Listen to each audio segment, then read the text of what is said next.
Ofori Ajeman. Kenzuba. Ewa Homano Swamini Ninko. In fact, we Ejai Muninano, he has been actively involved in the process. In fact, say Nina Krano, Minyesho says Zuba. Wait menya be 2 hours in Puana 3 hours in sleep. Ken, good morning. Good morning, Nyame Adum na monso o side boko there. Yeah, you have to enter me up here at 20 yeah. Na asemo Ken me who say there are a lot of things are mo ye ewo ejanumu mo adwuma dia mo di mo hie adwadifo anra say Miss Portil in that video and our regional minister address here California ade. Yem fan sha say free baby ejana sha say free e. Na yem fa medru baby anra mo de kwa kodru ye no. So far say na situation na see yem engagement with the 24 any other things after this fire incident ye be share ni mu sempani for mo de begu akwam. Yo this na mamicha waiting for na mefa regional minister Olminian for Dr. Akoma ehene yakọ femema asantema nyina ni titu woni a odiga wo ho aka kwa kese no regional minister ema omunyina yakọ na wa show mbo say ya esase on na ye no enya ade a obeda na obegina ne na so ahwe na esise ya o say de gu akwema omo hare omo ojina o mane ma se mampanyi amasa ahye ni na ni akoso se de na ye hwe no kwe fiada na no pa be 5:30 and minister affairs yin share no na wati se je bi apema na home ne so ewo Adum central market area ho no I am sure ba connect say kijibia phase 2 ho na nkasa nti kudo na say na 5 na ba be drew around 6:05. So the minister was advised because he didn't have enough security around him, no. Ka onchen ho kaka na fire service for no enje the Medina so na why beja so kaka na eche no minister so ekokopɛ bambo for efa ba asie ebehwe Jumedia na ekoso no emwa na bambo agina ku fire police military nadmo ehia nyina no minister hwe de gu akwam edema wo mu ema yedi dwuma no ababeka elra awe hosem ne say japadi asai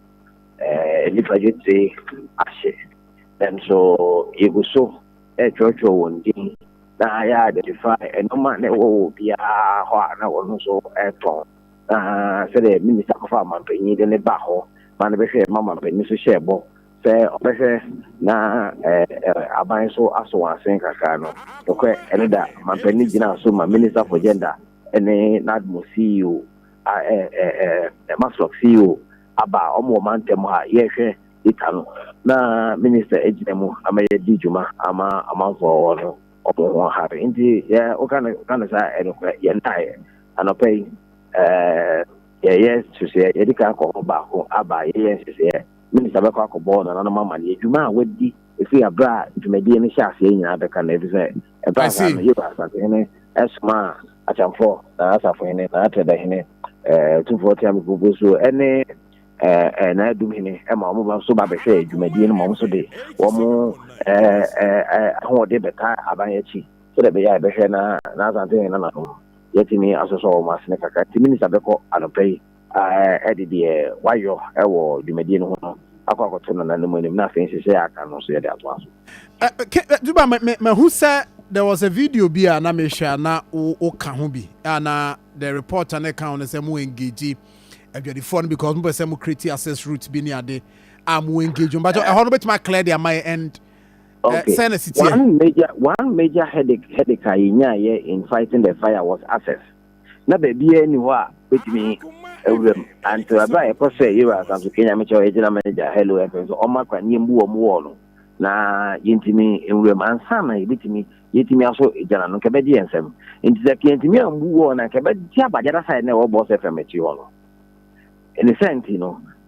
minister anya futu every bambo ojina tupo se ebe hu be nya se ho no enimi nya ebi nya kwan kitwa bi atuma ka ebetimi afa ho nti ye ni lena saa for na ebe affected no edin nkita ho enano memda no enro anene sa lane no nyoma mo nyina sa lane na ye pese critic channel tuma ibisia ka betimi afa edi akọ mu no ye na homachi ye be critic sa lane no edi atuma akoka asafo interchange no asese de be ya okay e betimi ahwe na ya bom enye wo mu nyina na yetu om lane na ka betimi afem sa lane pe se bigiru bi wo ho nkokoro bi wo ho trankoko fo bi wo ho sa lane mu no ho no na ye be lane ka betimi afem na se bibisia yetimi aso mo asen eno antiana ye be ko akwa decide man. I see nti be say mo engagement no wi ana mugu so ya catch mo ya o say we o cause the engagement we emergency and crisis situation o cause o kwa tia ni pan tia sia ye kwa hen ye be na ebde or how ebe nti we there ya mo quick evacuation order what I say quick evacuation order so one more lane mo nyina be ye expect say any by 12 o'clock no be adi bi o be obi because anopa obeba no ya clear sa area ni nyina nti so uja de wa aha kabisa ba ko say no say sa lane and then not before be sa ko sa lane mu bio eni o mo so akwa din kita ho sa lane mu na not before ni o mu din kita ho nya so obi en feel no ye be so obi a be feel by 12 na immediate minister Zuba yenim say and ye dey enche asem de be bad ye but se CIA ken wo mo be affected no do we have plans for them say at least the premier no be ensem bi kra no ya de no bam na to renten bi si o se ya question be za be nti panyivo ejani si na wo mo anya access no wo mo hu se hu be hia se o se ye create access bi ti o no ma za ye hwe ha de aba ama how no etimi aba ne se e di si ai pa de o hwe de cost o kijetia phase 2 any congestion na e di aba ho no ye be se e de menim ye sa ba bi e di o mo ko no ye hold on everybody dey go from we wodio omo a ejana e ba na e mo nkaye omo abuno ma ahye ne senki nya access bi se ya den ka dodo no ho e ba ha yo ku be nya se nipa ka trade ho be ka na nipa dodo e ho ato mo nti ya de se de yes enye a situation a enye comfortable ni kan enye mre ni yen so enna form but se be ya yen kofa ye ho nkoto edwem na emeye se iti asem si empanyifo ma sa yen ha ama ade se ebia sa etimi asibio enu anti a na eguso a ye fe o madaro ma omunye ye nyina ye mo na we be very uncomfortable ema regional minister ne empanyifo nyina ba ti bi ade na si aye no o se ye hwe ye nhihye ebo dodo no ho ban na kakre bi ho kan ti we dey flat na ye fre eno so nche se ye beto o mo ajejem ye beto o mo nyina di aka woni a no mano esi ye no se de be ya enso asin bi o ha ye betimi aso e de ama oma na regional minister hwe am ya so e de ama wo we are the steady and yes from ye ho ahoche na is in order obi anya ni is in order doctor say me nchia na obuza say adwuma na wa hya ase awudi na adwuma na wa hya ase awo me say adwuma de bia minister na o stress memwa no ewo sa be ma ne bua ne kaka kinti we dey wo mo na de bua minister but why are there in fact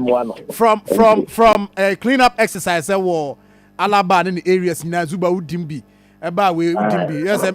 minister o bo ne chidom pa ye da se pa yo ebusafo kwasi ofori agiman kinzuba no na otaining kanonti ezei ombe create that access route no na obia nso so atimi ahwe na bibia koso kama